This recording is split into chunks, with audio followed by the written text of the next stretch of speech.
Good morning and welcome to this week's Wednesday with Warbus.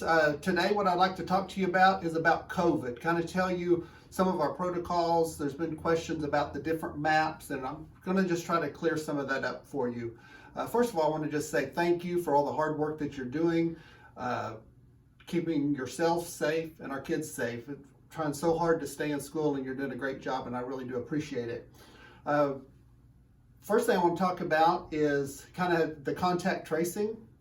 Every single day we find out from the health department, we work very closely with them about exposures and positive cases.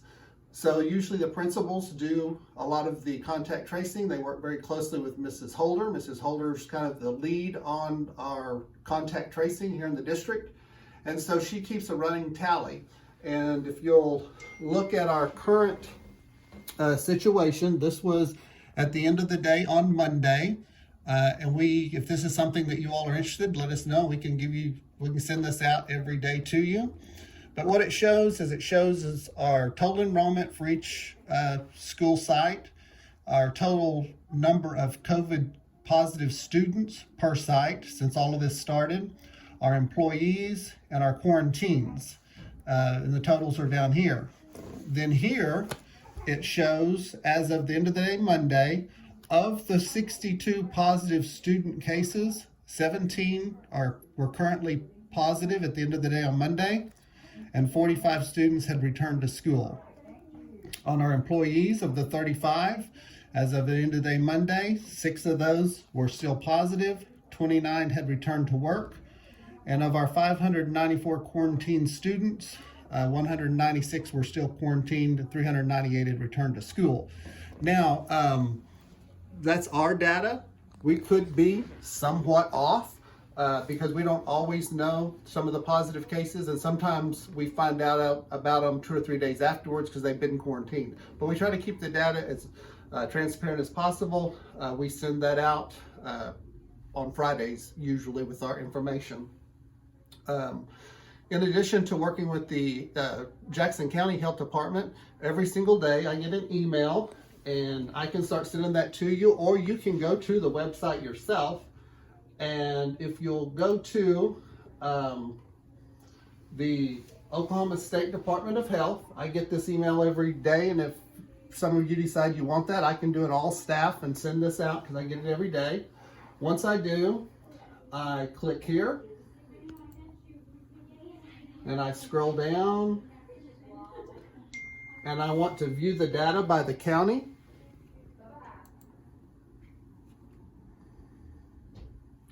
Then I scroll down to Jackson County, and I usually leave it highlighted so I can read it easier, but it shows the total cases in Jackson County at 1,551. The total deaths, which sadly has been going up, that's at 22. So I subtract the 22 from the total cases, and then the recovered cases are 1,245 at this particular time, and I subtract that, and that kind of gives me an idea of how many positive cases happened that day, and I can kind of see the trends as they continue to climb or they continue to go down. So that comes daily. In addition to that, every Friday I get information from Thursday, and this is the map that we go by. This is the map that I've said from the very beginning. It comes from the Oklahoma State Department of Health that we follow, and here's the one for last Friday, and if that's something that you all want sent out, I can do that, but it's a little bit different. It's got the same link as every email that I get, but it also has up here, we've told you in the past, it's COVID-19 alert map. What I do is I click on it, and it shows last Friday, which is from Thursday's data, the whole state was orange. What you can also see is it shows data that you can click on, and I usually click on, that was November 12th, which was Thursday's data, and then it tells the number, and it's so small, it's 86.8, and they call that a weekly average. It's a rotating number. It changes every day because it's for the last 7 days, but that's the data that they go by. So it was orange. What's confusing is and I'll click on it. This is the OSSBA map. They have different criteria here, and I think some people get confused. OSSBA is not the Oklahoma State School Board. What it is it's the Oklahoma State School Board Association. We are a member of it as Altus Public Schools. Not all schools in Oklahoma are a member, but we are a member so that we can get some free legal advice. We get training for our school board members. We go to conferences with them, and it gives me education as well as our school boards about public school, because a lot of school board members don't necessarily know exactly how schools operate. And so this is a great organization that we are a part of, but it is not the Oklahoma State School Board. The Oklahoma State School Board is comprised of, I think, about 6 or 7. And it acts as a school board. This is an association, and the Oklahoma State School Board did not accept this map. They go by the map that I showed earlier. So I probably muddied the water, but I was trying to clear it up. That's where we get our data. People ask, when are you going to close? And I've tried to always be transparent. We want to keep our faculty and staff and students as safe as possible. It is our goal to stay open. I think it's very important that our kids are in school. There's no one better than their classroom teacher to teach them, in my opinion. I feel very strongly about public school. So we try our very hardest to stay in. So for us to close on the map, it would have to go into the red, and we'd go virtual, or someone could step in. The governor could say that we're going to close down. The president could say we're going to close down and go virtual. But as long as we stay out of red, then we're going to stay at school. The other time that we might have to go virtual is if we cannot supervise our kids safely. If there's so much staff out that we cannot supervise the kids, then we would be forced to go virtual.